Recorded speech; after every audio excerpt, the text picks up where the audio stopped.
Assalamualaikum warahmatullahi wabarakatuh. Waalaikumsalam warahmatullahi wabarakatuh. Yang terhormat Bapak Rohmat selaku Kepala Sekolah SD Negeri 5 Wonosobo, yang terhormat Bapak Ibu Guru SD Negeri 5 Wonosobo, dan juga kepada Bapak Ibu Ketua Komite dan pengurus Komite SD Negeri 5 Wonosobo.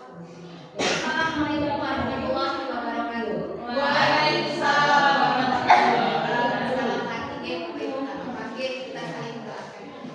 Pada kesempatan kali ini saya ingin menyampaikan tentang diseminasi budaya positif modul 1.4. Ini adalah tugas saya sebenarnya Bapak Ibu. Tugas saya dalam melakukan aksi nyata dalam pendidikan program guru penggerak. Sebelum kita masuk ke materi, Bapak Ibu, perkenalkan di sini. Nama saya ini karena kolo-kolo, jadi saya pakai fotonya sing cantik. Biasanya kan enggak. Nama saya Latifah Nurbaini dan saya sedang mengikuti program pendidikan guru penggerak angkatan 11. Nah, pada kali ini saya ada tugas yaitu membuat aksi nyata untuk melakukan diseminasi budaya positif pada modul 1.4. Budaya positif itu apa sih ya Bapak Ibu? Budaya positif adalah nilai-nilai, keyakinan, dan kebiasaan di sekolah yang mendukung perkembangan murid, menciptakan lingkungan yang nyaman, aman, dan menyenangkan. Tujuannya apa? Tujuannya adalah untuk menumbuhkan karakter anak agar mereka menjadi manusia dan anggota masyarakat yang baik. Maksudnya di sini dengan budaya positif itu nanti akan tercipta lingkungan yang nyaman, aman, dan menyenangkan. Nah, agar budaya positif ini terwujud, kita harus menerapkan yang namanya konsep inti budaya positif. Oke. Konsep inti budaya positif di sini ada 8. Ada yang pertama perubahan paradigma belajar, disiplin positif, teori motivasi perilaku manusia, keyakinan kelas, hukuman dan penghargaan, kebutuhan dasar manusia, posisi kontrol guru dan segitiga restitusi. Nah, Bapak Ibu, pada kesempatan kali ini inilah yang akan saya sampaikan kepada Bapak Ibu semua. Jadi dalam kita menciptakan budaya positif di sekolah, itu kita harus menerapkan ini agar budaya positif itu terwujud di sekolah kita. Di sini ada disiplin positif ya Bapak Ibu. Antara budaya positif dengan disiplin positif itu berbeda. Bedanya apa? Nanti kita akan mengetahui setelah mengikuti kegiatan ini. Untuk yang pertama, perubahan paradigma belajar. Apa sih paradigma belajar? Paradigma belajar adalah cara pandang terhadap proses pembelajaran. Satu sisi dilihat bahwa peserta didik dominan pengaruhnya terhadap proses pembelajaran. Cara pandang demikian memberikan kesempatan kepada siswa untuk lebih aktif dalam proses pembelajaran. Jadi paradigma kita sekarang itu di sini Bapak Ibu. Jadi kita itu diharapkan dalam pembelajaran anak-anak lebih aktif. Kemudian cara pandang inilah yang disebut sebagai pembelajaran yang berpusat pada murid atau student center. Cara pandang yang demikian yang dikenal sebagai paradigma baru. Jadi paradigma kita sekarang adalah student center. Jadi dalam pembelajaran kita diharapkan lebih mengaktifkan anak, ya. Berbeda dengan paradigma yang lama. Ini Bapak Ibu, paradigma yang lama yang dipercaya bahwa faktor guru adalah paling menentukan atau teacher center. Jadi guru di sini sebagai subjek dan murid sebagai objek. Ini adalah paradigma yang kita pakai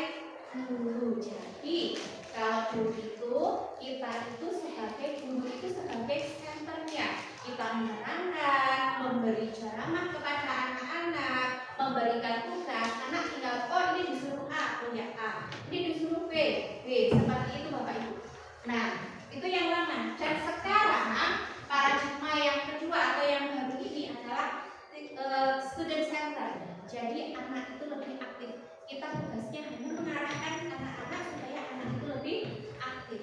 Kita mengarahkan, ya. Nah, inilah yang disebut perubahan paradigma baru. Jadi dari paradigma lama kita ke paradigma yang baru. Inilah yang disebut dengan perubahan paradigma.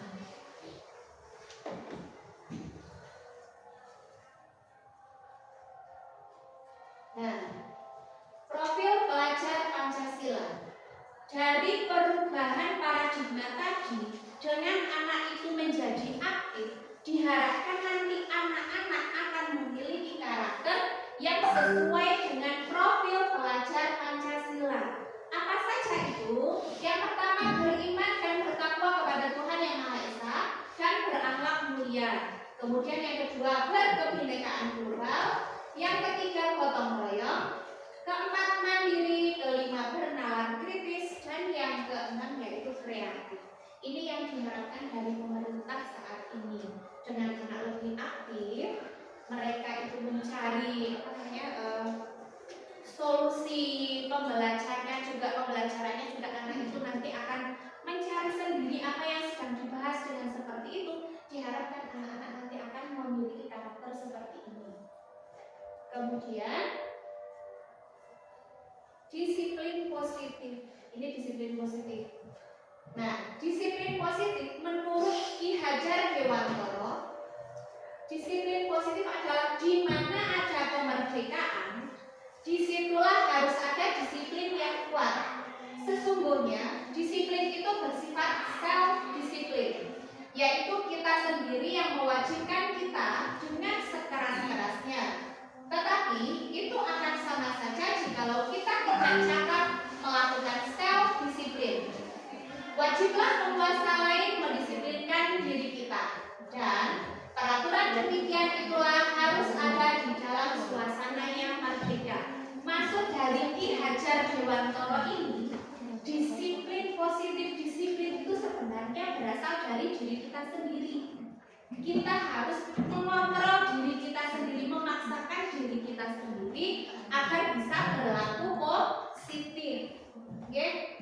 Apabila kita tidak bisa mengontrol diri kita, maka orang lain yang akan mengontrol diri kita.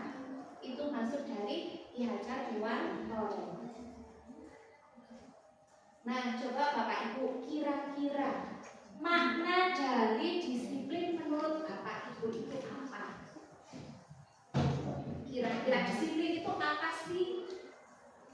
Monggo Bapak Ibu.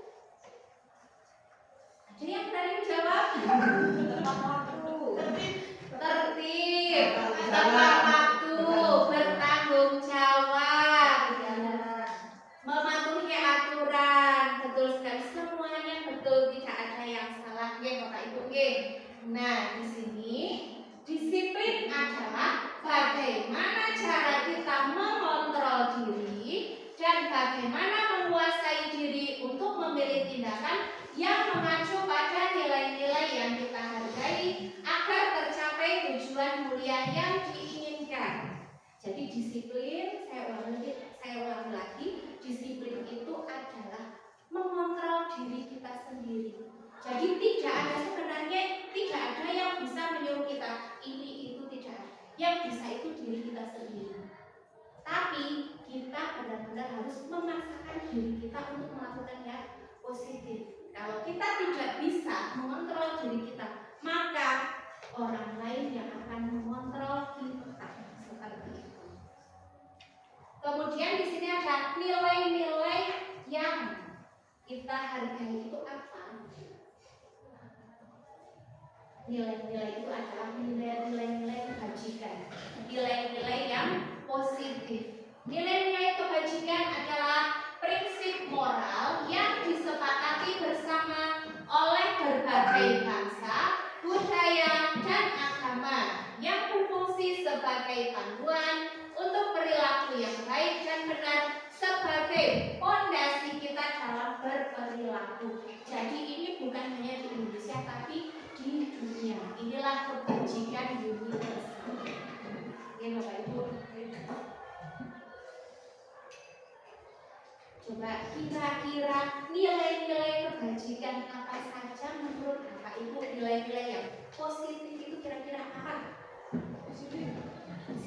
Jujur. Tanggung jawab. Mandiri. Gotong royong. Apa lagi? Religius. Percaya diri. Integritas. Ada lagi? Teknik. Kreatif. Budi pekerti. Iya, hanya sekali. Sebenarnya ini Bapak Ibu, hanya sekali nilai kebajikan kalau di sini, ya. Bahkan ada di sini tadi mana ya? Nah ini yang kadang kita masih asing gitu dengan kita keterus-terangan. Itu ada. Oke, betul sekali itu jujur. Kemudian di sini ada kedermawaan. Kemudian ada keteraturan, lurus hati, itu sebenarnya maknanya hampir sama. Tetapi yang diharapkan ada pada anak didik kita, ini Bapak Ibu, yang diharapkan ada pada anak didik kita itu ini yang paling penting, yang benar-benar harus jadi fondasi anak-anak ini. Toleransi, rasa hormat, integritas, mandiri, menghargai, antusias, empati, keingintahuan, kreativitas, kerjasama, percaya diri, dan komitmen. Ini yang diharapkan ada pada siswa kita. Dari sekian banyak kebajikan universal, ini yang diharapkan ada pada anak-anak untuk jadi fondasi anak. Apa hubungan disiplin diri dengan nilai-nilai kebajikan? Kira-kira apa Bapak Ibu? Kalau kita mampu mengontrol diri sendiri, tentunya kita akan memiliki banyak nilai-nilai kebajikan yang bisa kita temukan dari kontrol diri. Contohnya mengontrol dari berbuat satu, tidak mau berbohong, berarti kan jujur. Kita mengontrol diri dari hawa serakah, berarti kita nanti bisa menjadi orang yang dermawan atau bahkan orang yang hemat juga bisa. Mungkin itu ya sekali. Iya betul sekali. Hubungan disiplin diri dengan nilai-nilai kebajikan itu antaranya seperti itu. Dan disiplin positif adalah cara penerapan disiplin yang mengajarkan anak bertanggung jawab dan menumbuhkan kesadaran diri berdasarkan nilai-nilai kebajikan. Itu hampir sama dengan jawaban kursi tadi. Oke, disiplin positif lebih ke arah disiplin diri yang dapat mengontrol diri dalam melakukan segala tindakan. Kemudian dengan disiplin diri dapat membuat murid memahami dan menyadari berdasarkan motivasi internal, bukan akibat paksaan, ujian atau hukuman. Dengan kita disiplin, karena kita mengontrol dari diri kita sendiri, makanya itu datang dari diri kita, bukan karena akibat paksaan, ujian atau hukuman. Motivasi perilaku manusia. Coba kita kembali merefleksi ke diri kita. Oke, kita kembali merefleksi ke diri kita. Selama ini, mari kita tanyakan pada diri kita masing-masing, bagaimana kita berperilaku. Oke, kemudian mengapa kita melakukan segala sesuatu? Gak mungkin kita cuma diam, atau kita tidak mungkin. Kemudian apakah kita melakukan sesuatu karena adanya dorongan dari lingkungan atau dorongan dari yang lain, atau karena menginginkan sesuatu? Oke? Jadi setiap orang melakukan sesuatu pasti karena ada motivasinya. Coba sekarang, monggo Bapak Ibu. Nah, ini saya buat karena kita adalah sebagai seorang pengajar, kita juga mengajar tidak hanya di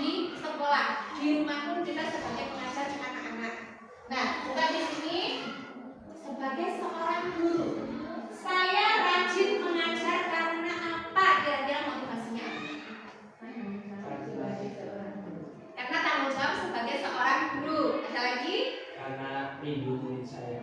Karena rindu dengan muridnya. Ada lagi? Suka mengajar. Kita jujur ya Bapak Ibu ya. Kita jawabannya harus jujur. Ya, saya rajin mengajar karena apa? Ada yang karena tugas, ada yang karena tuntutan, ada yang karena rindu dengan murid. Ayo jujur. Karena ada absen dari BKD. Apalagi? Ya, dari kaji. Betul sekali. Jadi banyak sekali motivasi yang menyebabkan kita melakukan sesuatu. Jadi ada sesuatu. Nah sekarang coba yang kedua. Saya berpakaian rapi karena apa? Karena mengajar. Karena tampan. Karena tidak kulit.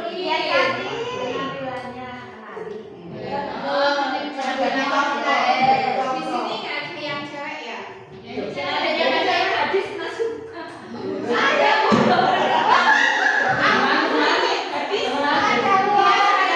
Kalau yang belum menikah kan berpakaian rapi biasanya nggak mau ketemu sama pacarnya. Oh, biasanya ada yang oke. Nah, ini pertanyaan yang ketiga, tolong dijawab dengan jujur. Saya membuat perencanaan pembelajaran karena apa?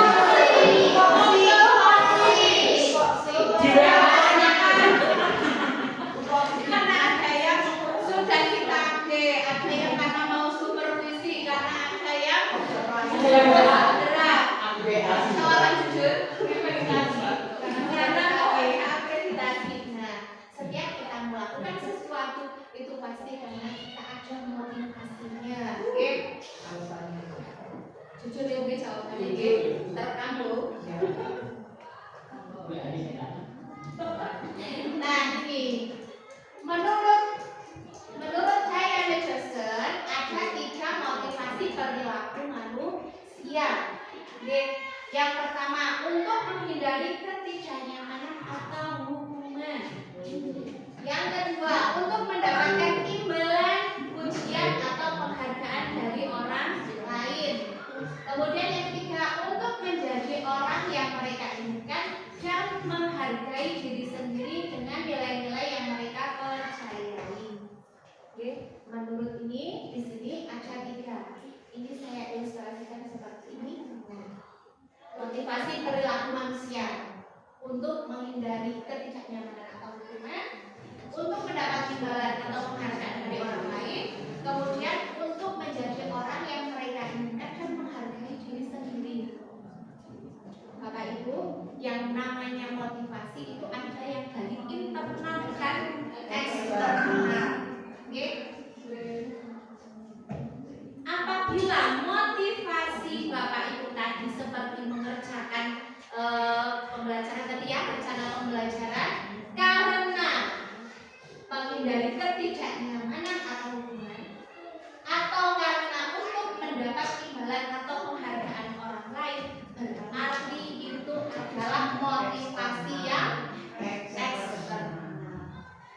Oke. Kemudian apabila jawaban Bapak Ibu tadi untuk menjadi orang yang mereka inginkan dan menghargai diri sendiri dengan nilai-nilai yang mereka percayai, itu adalah motivasi internal.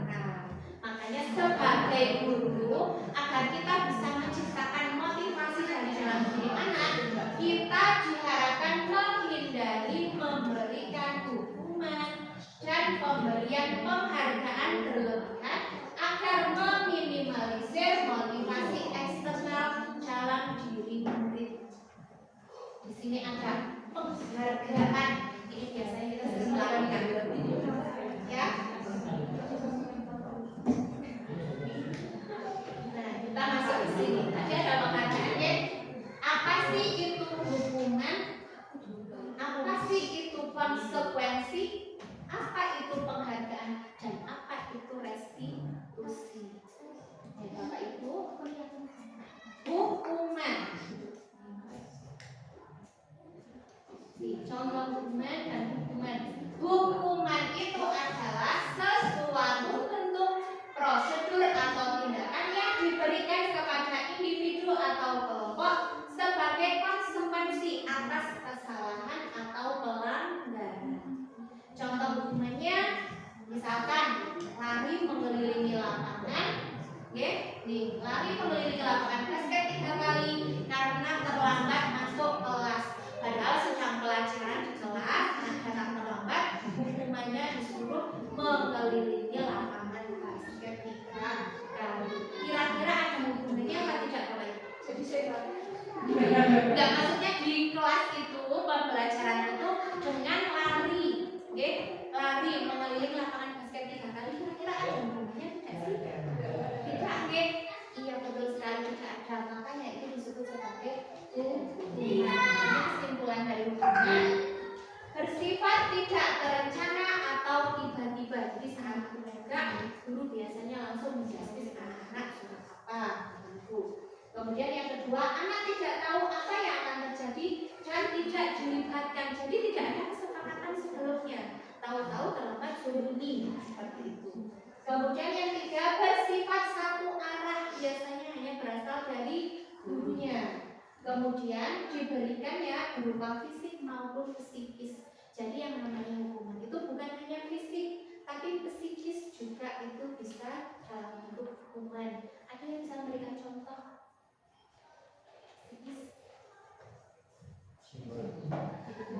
Hukumannya, contoh bentuk hukumannya.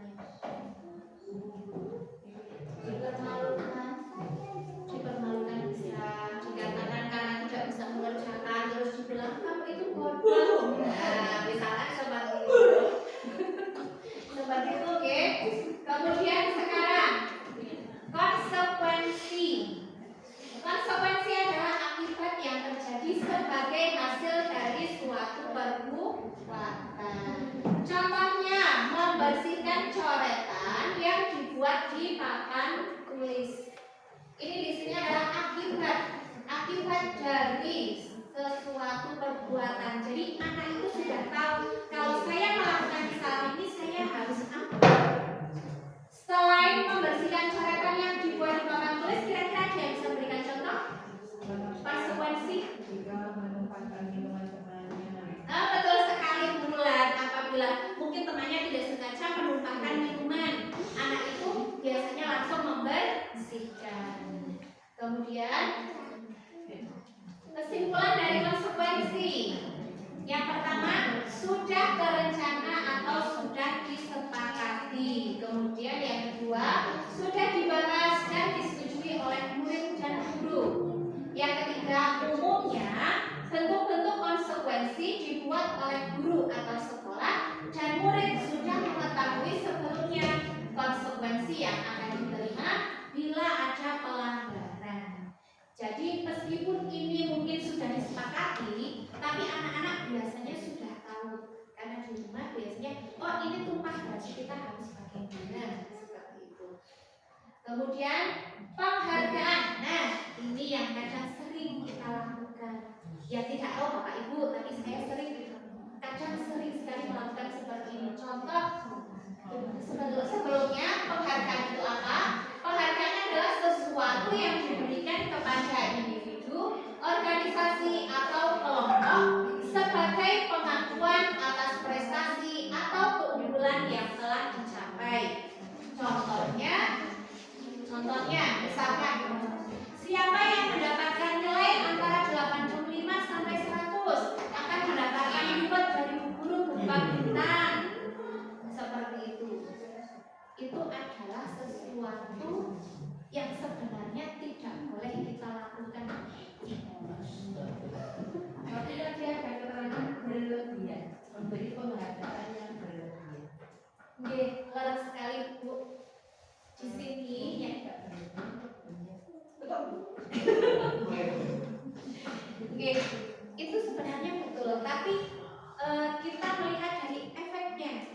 Dari penghargaan itu efeknya yang akan terjadi. Yang pertama, itu motivasinya bukan dari diri siswa. Yang pertama. Yang kedua, dengan kita memberikan penghargaan itu akan terjadi biasanya. Betul sekali. Ada anak yang iri, Kemudian yang kedua, akan terjadi sifat tidak suka dengan teman yang lain. Biasanya seperti itu. Kenapa penghargaan itu tidak diperbolehkan? Kemudian kadang kita lupa gitu. Saya sendiri kadang masih seperti itu. Ayo anak yang paling tertib nanti pulang duluan, misalnya seperti itu juga termasuk seperti itu. Restitusi. Apa itu restitusi? Restitusi adalah proses menciptakan kondisi bagi murid untuk memperbaiki kesalahan mereka sehingga mereka bisa kembali ke kelompok dengan karakter yang lebih kuat. Contohnya, apabila anak itu melakukan sebuah kesalahan, kita tidak menjustis langsung ke anak, tetapi dengan cara siswa yang melakukan kesalahan itu kita arahkan agar anak itu sadar kesalahannya apa, cara memperbaikinya bagaimana. Jadi anak nanti anak itu akan mencari solusi sendiri. Kita tidak memberikan solusi, tapi kita menyarankan agar anak itu tahu salahnya apa, kemudian nanti memperbaikinya seperti apa. Jadi dari sini tadi ada hukuman, konsekuensi, penghargaan, dan restitusi. Hukuman boleh kita lakukan? Tidak. Ternyata hukuman kita tidak boleh melakukan, ya. Kemudian konsekuensi, Ya. boleh, karena itu membuat anak jadi tanggung jawab. Penghargaan? Tidak. Restitusi? Harus. Iya, ini yang penting. Nanti ada kelanjutannya ini. Ini. Ya. Mau Marina apa yang lain? Coba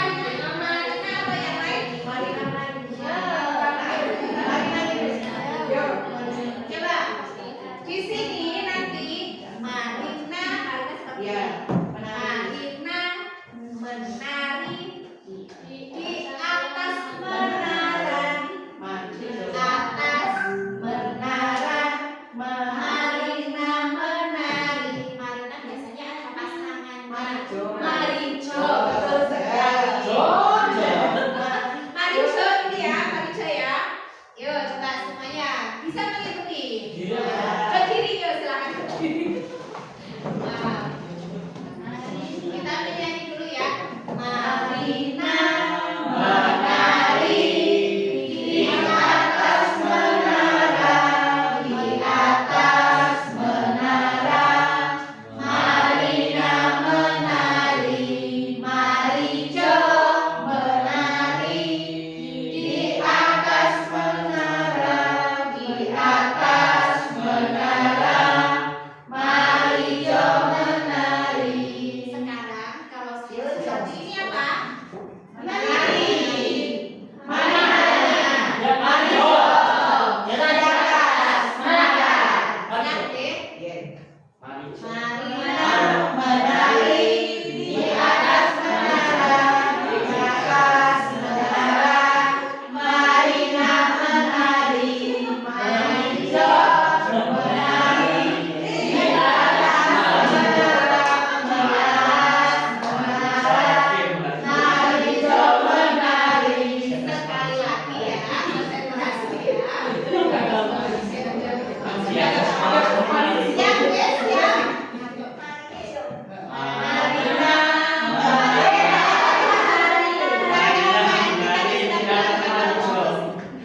Yuk kita mulai lagi. Marina menari di atas menara, di atas menara. Marina menari.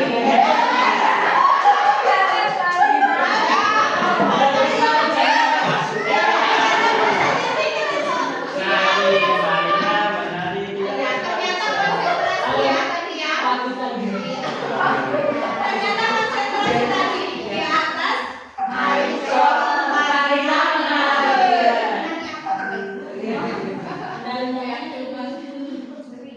Cukup satu deh.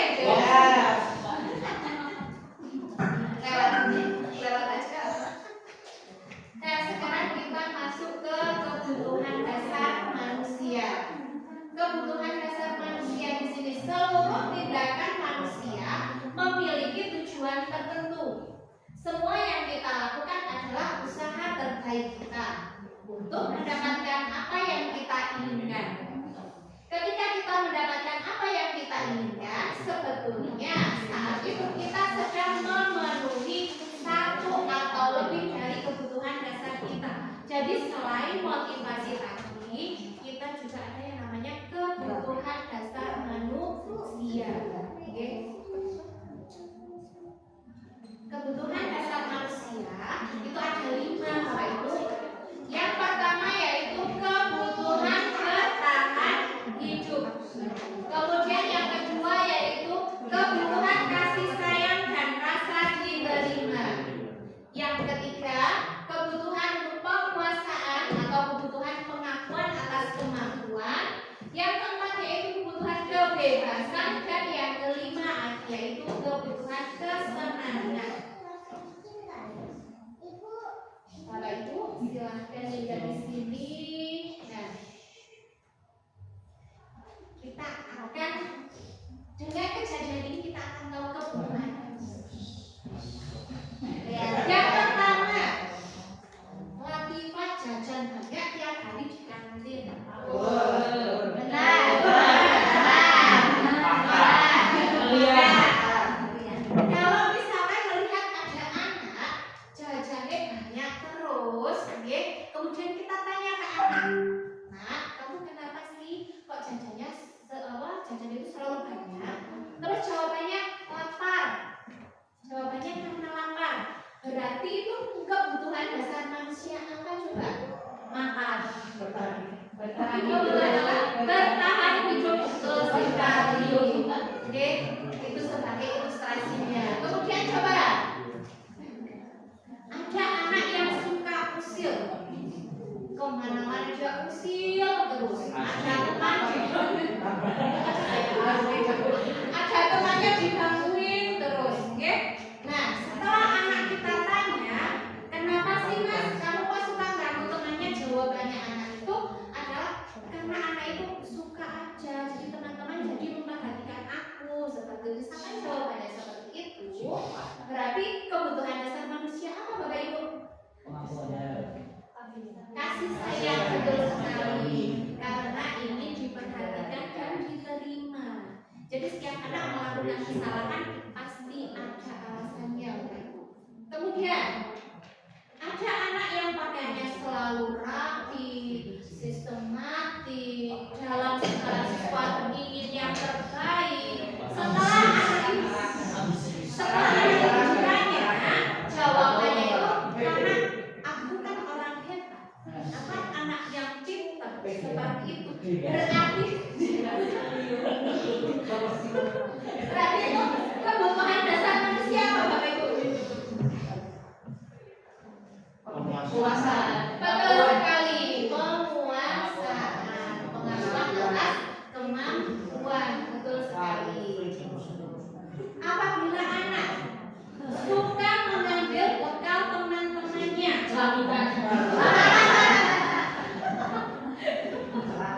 Ya, kita bisa bilang seperti itu karena kita belum tanya sama anaknya.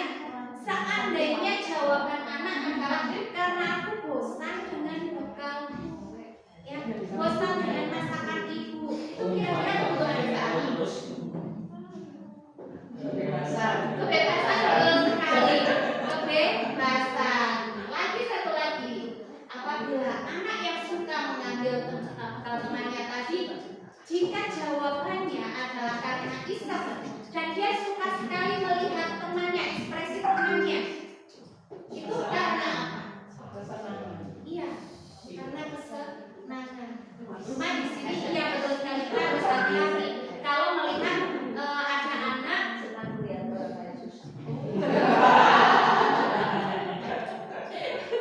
Nah, itu yang mesti kita perhatikan. Apabila anak itu suka sekali nakali temannya, tapi jawabannya adalah iseng karena dia senang, itu yang perlu kita arahkan. Kita masuk ke keyakinan kelas. Di sini Bu Guru percaya, di sini saya percaya Bapak Ibu semua pasti di kelas sudah membuat keyakinan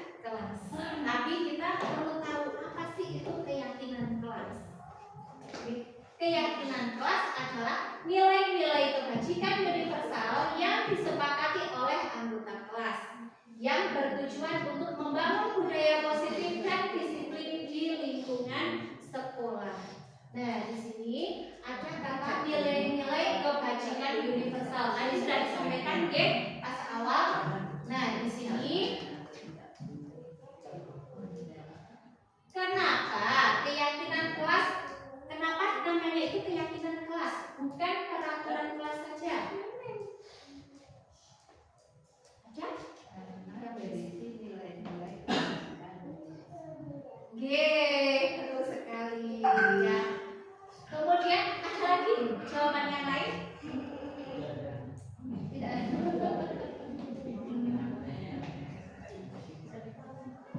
Ya, di sini mengapa keyakinan kelas bukan peraturan kelas? Biasanya kalau peraturan itu dipaksakan, dipaksakan, dan yang membuat biasanya Kak Guru atau gurunya. Jadi sudah ditempel tanpa ada kesepakatan dengan temannya.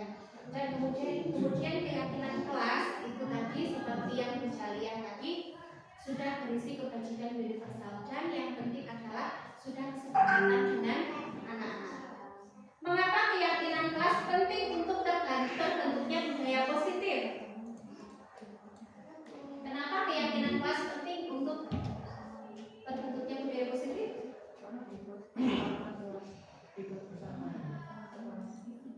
Oke.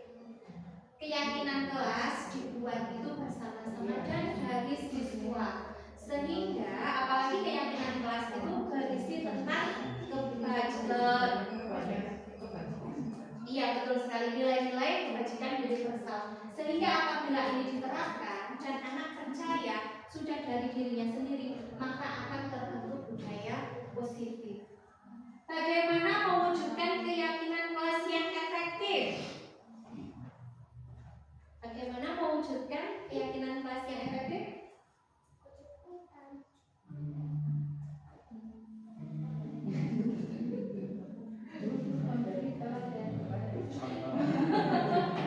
Ini Bapak Ibu.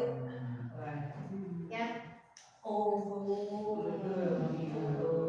Yang pertama, pada waktu kita membuat keyakinan kelas bersama anak, yaitu kita menanyakan harapan siswa dalam pembelajaran ke depannya.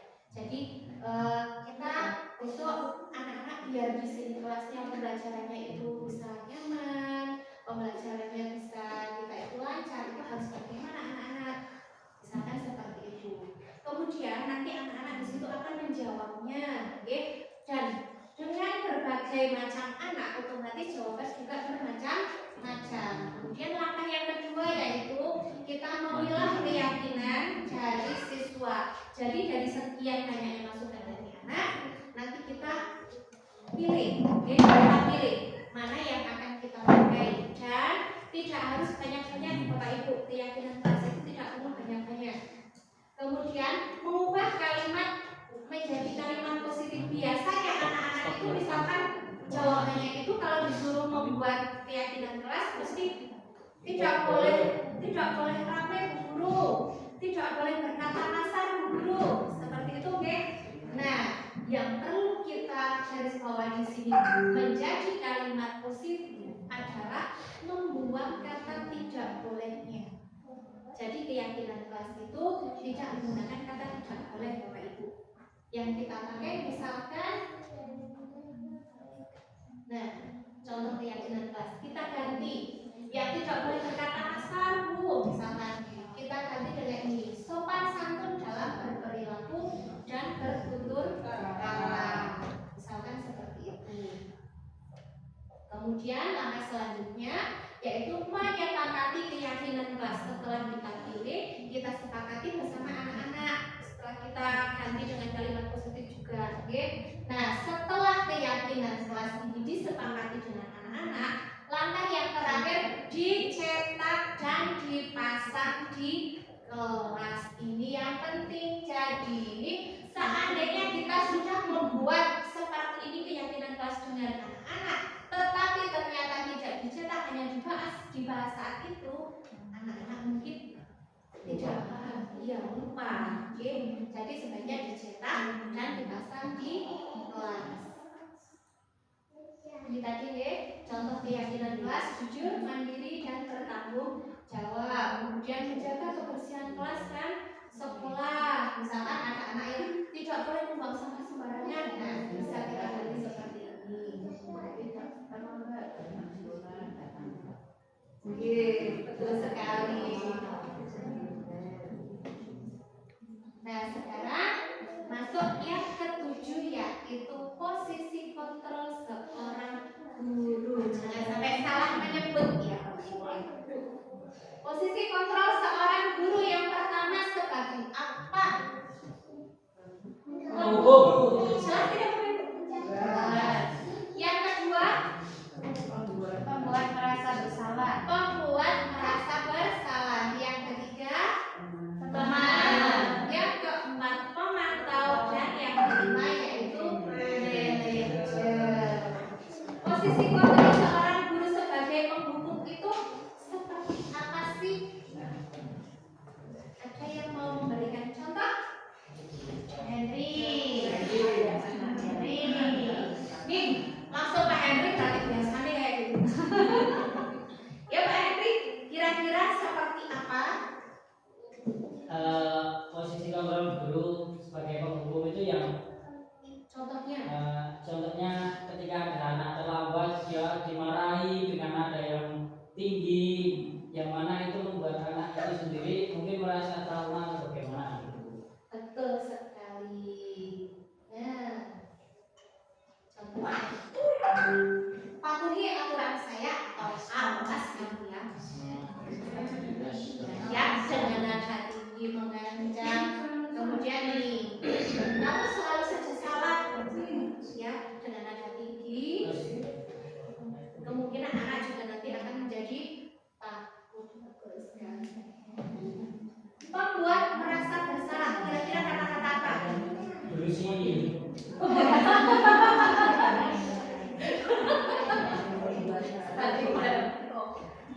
Maka membuat merasa bersalah. Kira-kira kata-kata apa yang kita ucapkan sehingga anak itu merasa bersalah? Nanti kalau kamu nilainya jelek, kamu gak kasihan sama ibu. Bagus sekali. Jangan dulu, gak capek, ngomong terus, kamu gak mendengarkan. Tidak nangis. Contoh ya. Oke. Jadi ini selain itu juga ada di sini. Ibu sangat kecewa sekali sama kamu. Misalkan berapa kali ya bapak itu harus bilang ke kamu. Gimana coba kalau orang tua kamu tahu? Nah, seperti itu. Kemudian sebagai teman. Bisa. Kira-kira kata-kata apa yang pas? Bisa.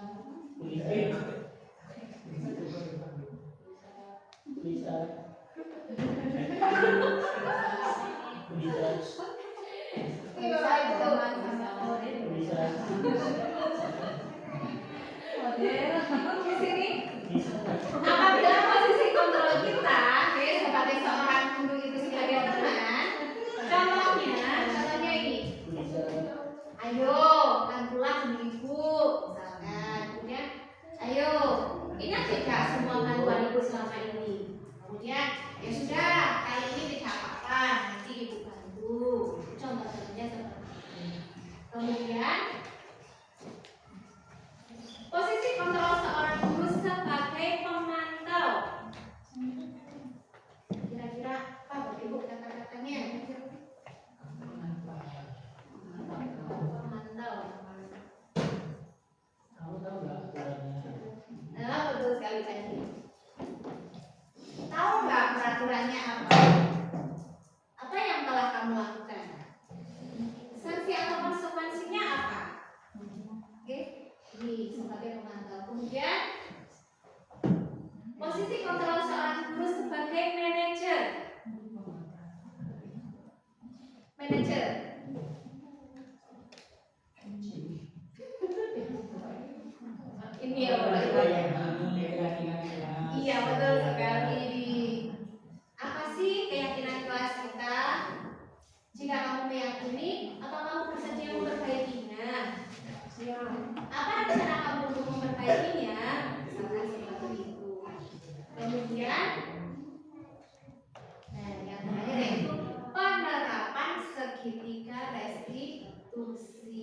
Konsep inti budaya positif tadi kan ada 8 ya Bapak Ibu.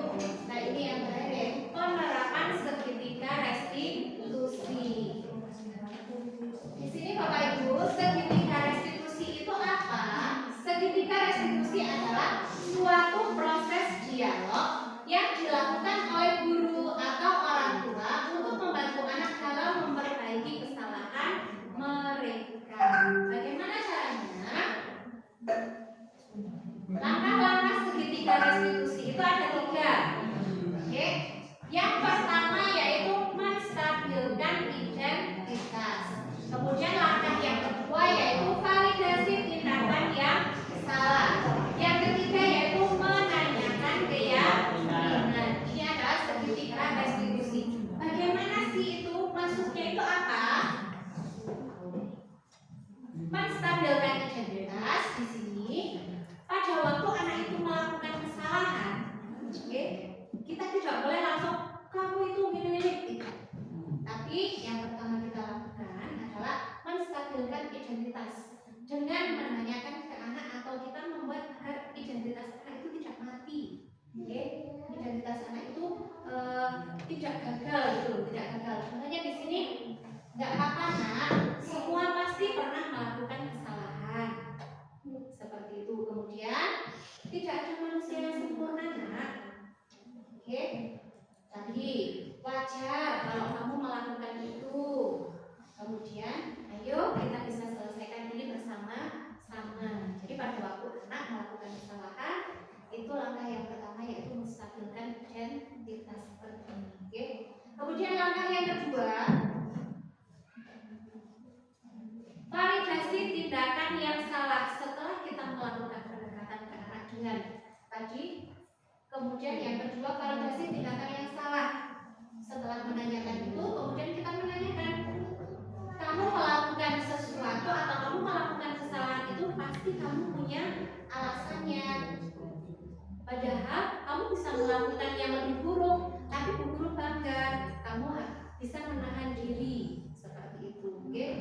Kemudian langkah yang ketiga yaitu menanyakan keyakinan. Coba nak, tadi kamu itu sudah melakukan seperti itu. Kira-kira keyakinan kelas yang sudah kita sepakati itu kemarin itu apa saja? Kemudian keyakinan kelas yang kira-kira kamu melanggar apa? Oke, bagaimana kamu akan memperbaikinya? Untuk lebih jelasnya, ada contoh penerapan segitiga restitusi.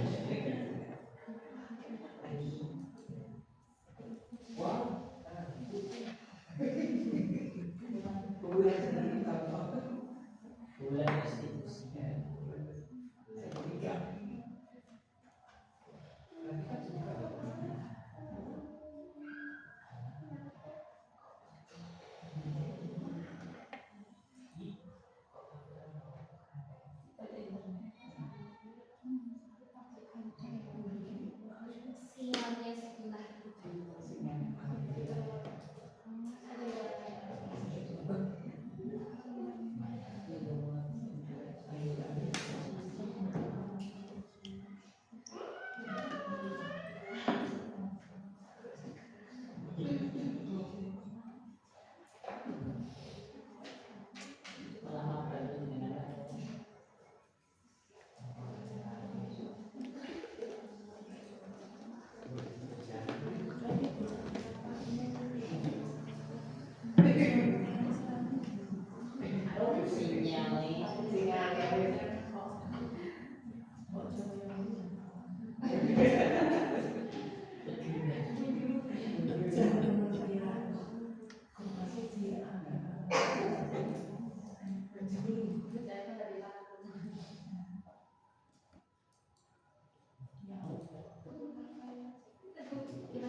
Itu kasusnya, kasusnya itu Dija itu seolah dia itu sering menyontek pekerjaan dari Mbak Alifah. Ini contoh kasusnya.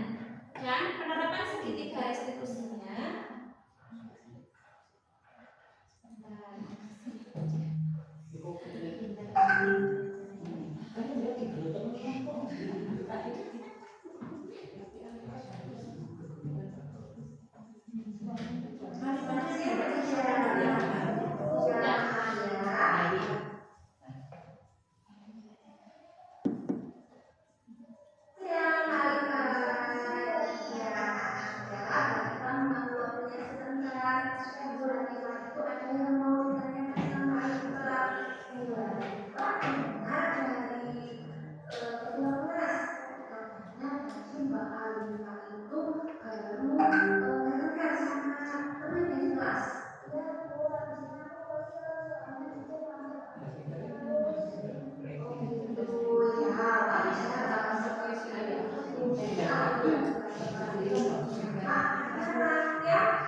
Itu contoh penerapan segitiga restitusi ya Bapak Ibu.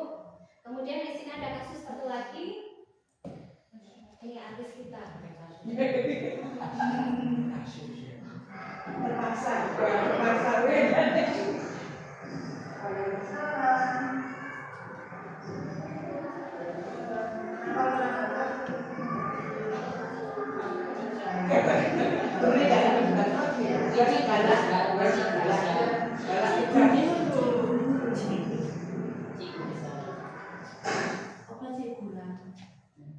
Itu kasus yang kedua. Bagaimana penerapan segitiga restitusi?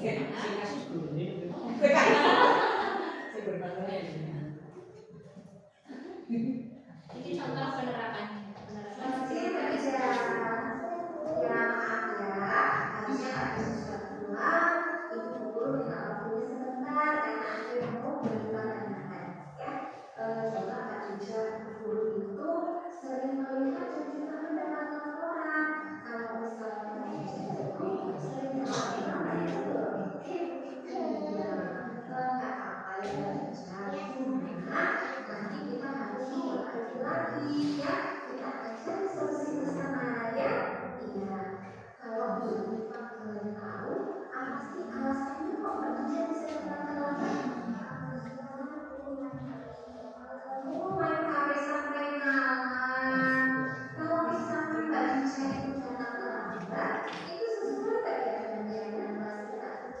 Kira-kira keyakinan kelas apa yang Mbak bisa disiplin itu penting nggak ya buat kita? Oh iya, pintar sekali. Disiplin itu penting. Karena cara disiplin kita bisa menghargai waktu. Kalau anak sudah disiplin, nantinya bisa jadi lebih sukses. Ya, kemudian kira-kira Mbak Cici mau melakukan apa untuk memperbaikinya?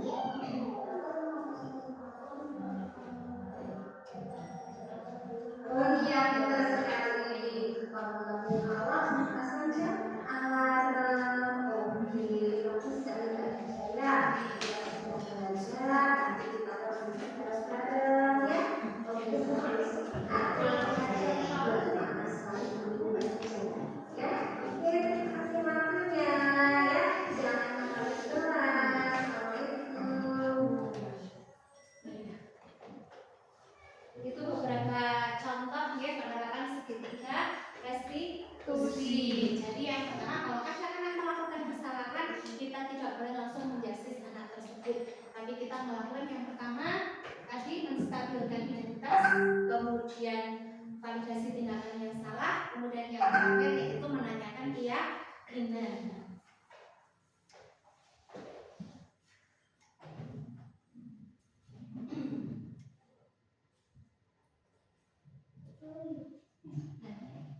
Bapak Ibu, sebelum kita masuk ke selanjutnya, coba Bapak Ibu, kita akan bermain cacing dan ular.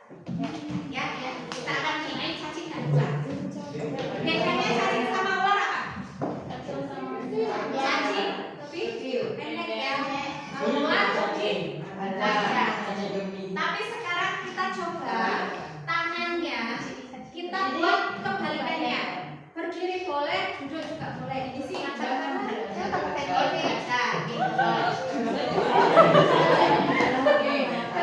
hati-hati namanya. Oke.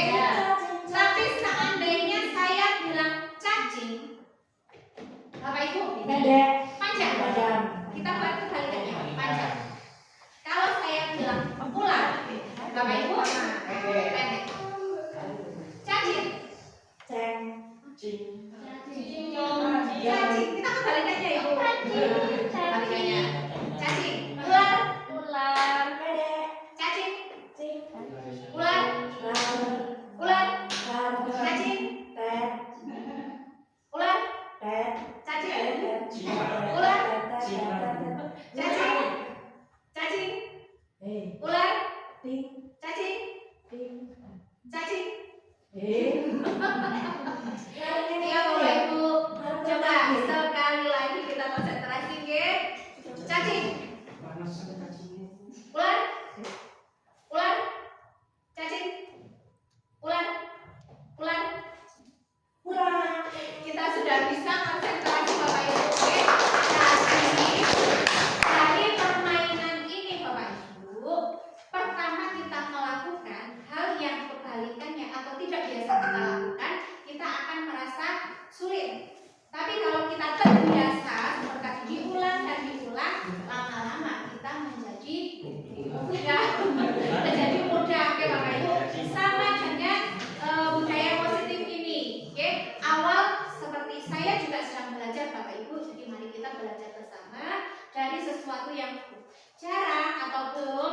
Mari kita belajar bersama. Kita mencoba menerapkan budaya positif yang ada di sekolah kita. Semoga sekolah kita bisa menerapkan